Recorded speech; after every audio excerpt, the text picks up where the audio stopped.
मोहब्बत हर किसी से नहीं की जा सकती, इख्तियार वाली है, सोच समझ के की जाती है और निभानी पड़ती है। इसीलिए अक्सर मोहब्बत में नाकामी हो जाती है। और इश्क है, सुनने में कितना सुरीला है। कमबख्त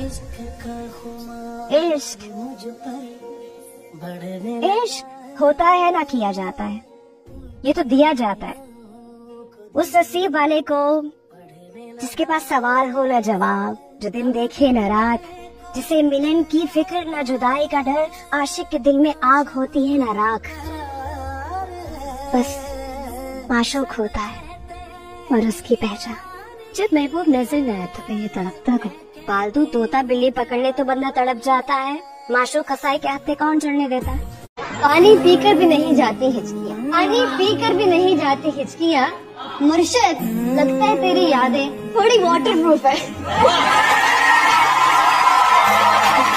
छुटे मुझसे रंग तेरा डोले